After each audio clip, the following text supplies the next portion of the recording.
Grammy Award winner LL Cool J describes his collaboration and launch of his new music software, Boom Dizzle, and he explains how this software will be the future of music recording.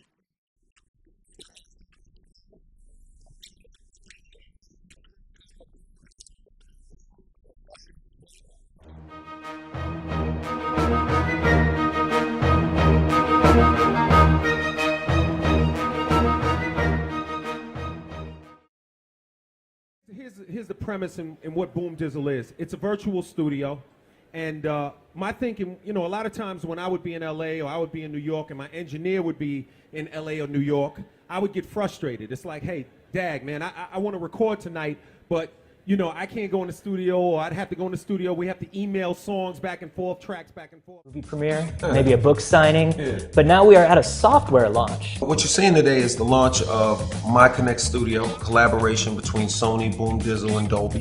MyConnect Studio is a software program that allows multiple musicians in different geographic locations to go online, log on, connect with each other, and create music in real time. I definitely feel like this is the future. All of you guys, you raised on technology, most of you. Whatever music you love, that's the music you can create here.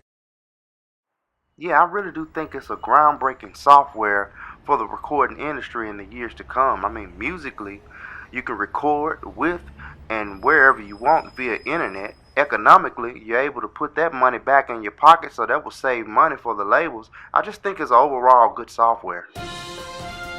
The next big thing, reporting live by CSI TeamCharlie.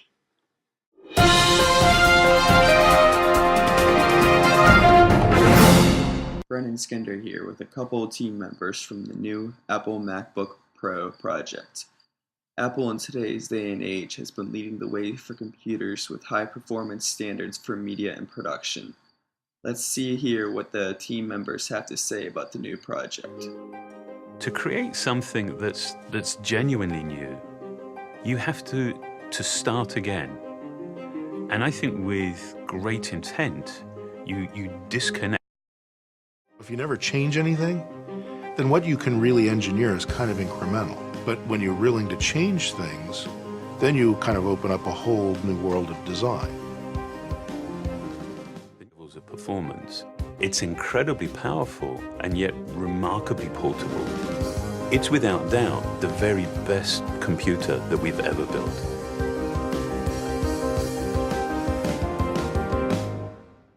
We focused on the features that matter most to notebook users, and we made huge leaps. For the first time, we're bringing the Retina display to the Mac. It's the highest resolution display we've ever put in a notebook. With a resolution of 2880 by 1800, this display has over 5 million pixels. That's 3 million more than an HD TV. At this resolution, on this screen size, pixels just seem to disappear. You see an extraordinary level of detail in your photos. And typography looks amazing. It's sharper than a printed page. Beyond the display, the new MacBook Pro is really a powerhouse. There you have it, the next big thing in Apple Productions. This is Brendan Skinder from TeamCharlie from CSI, signing out. CSI Group Project. TeamCharlie. Hello, I'm Siri. And technology is great. Technology is great. Technology is great. Great. Great. Great. Great. Great. Great. Great. Great. Great. Great. TeamCharlie.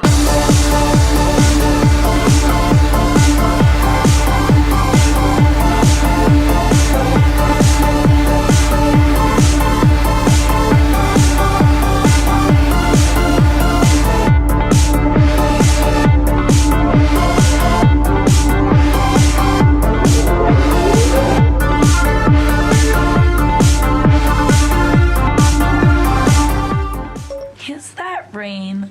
Yes, it appears to be raining. Oh.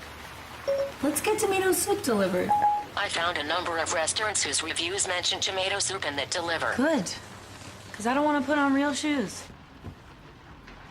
Remind me to clean up tomorrow. Okay, I'll remind you. Excellent. Today, we're dancing. Play.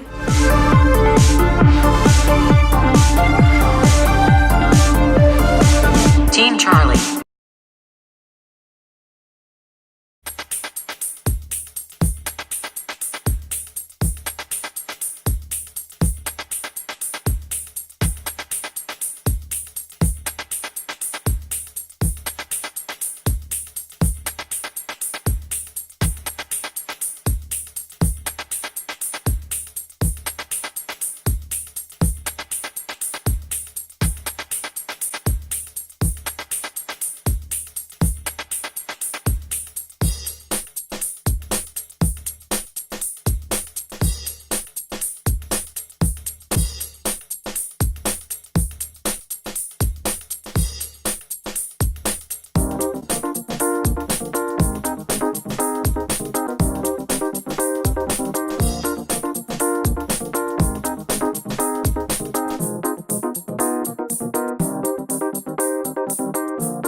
It's just new. You know, they've never experienced this. You know, when you sit and listen to what this tape brings you, it's a long lost friend that you just put your arms around and are excited to be with again. You used to have that feeling when you had analog that you were part of being in the room. Everything had a presence to it, and you were there, and it felt that way. You felt the air around the instruments and around the singer, and it just opened things up so you could spend a little more time hearing things. And it just feels like everything's more narrow today. I don't want to use the word brittle because that's unflattering in terms of the word, but it's not loose enough to me, and it's not warm enough to me. And especially when you go back and you still listen to those old LPs that you got, you know, and you remember the sounds, or working in the studios and just hearing it. So I feel like that's what we've lost over time. I think you have a very valid point about the new folks coming up and their interest in, if you will, going old school. Because they all have these inspirational records in their lives. And they're not records from the 2000s.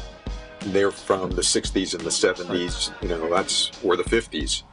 When I was in New York, I did this interview. We had released the Elvis Presley box set. So they had a bunch of syndicated things for me to do to talk about the Elvis Presley legacy and everything else. So in between, when they're setting up their passes for me to talk, I have these headphones on and I'm listening to Elvis and, you know, Jailhouse Rock, and there's nothing else going on. And you keep asking yourself, how is it possible